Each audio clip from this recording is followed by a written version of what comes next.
To determine the number of zeros or roots or x-intercepts of an equation, we use the discriminant, b squared minus 4ac.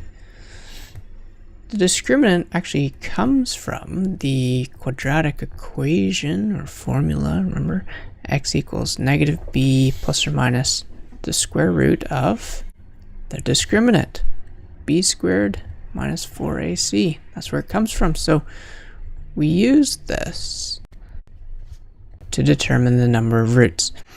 If the discriminant is greater than 0 or just a positive number, then you can see there'll be two x values. We'll be adding something for one x value and subtracting something else for the second x value. So this gives us two roots or two intercepts. When the discriminant is equal to 0, so if this whole root evaluates to 0, we're adding 0 and subtracting 0. That's doing the same thing.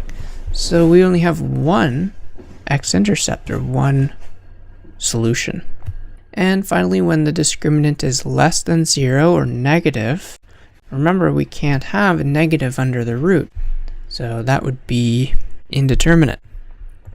And we couldn't solve, so basically we would have 0 solutions or no roots. So you can see we compare the discriminant to determine the number of x-intercepts. We either have 2, 1, or 0 x-intercepts.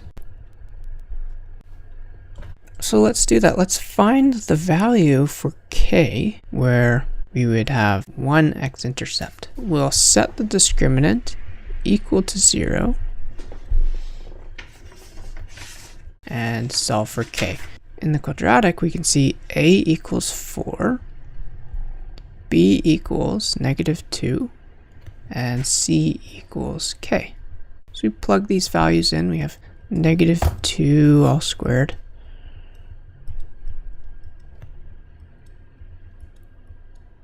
times k equals 0. So we'll isolate for k.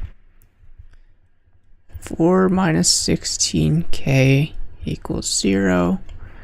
Negative 16k equals negative 4. So k equals 4 over 16, or 1/4. So we've set this discriminant equal to 0. That's the requirement for one root. So therefore there's one root when k equals 1/4. If this was plus 1/4, for example, there would be one root or x-intercept. And we would basically be doing the same thing for the other two possibilities. So for two roots, it's when the discriminant is greater than 0, and for 0 roots, it's when the discriminant is negative or less than 0. Solving these inequalities would be almost the same. We'll be plugging in the same things here. And when we evaluate this, let's say we get to the point where we have negative 16k is greater than negative 4,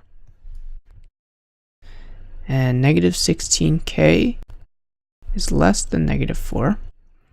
At this point, we would reverse the direction of the sign. So we'd have k is less than 1/4 here, and we'd have k is greater than 1/4 here. So that's the only difference when we're solving with inequalities. And this is for greater than 0, which is 2 roots. So any value of k less than 1/4 will give us 2 x-intercepts.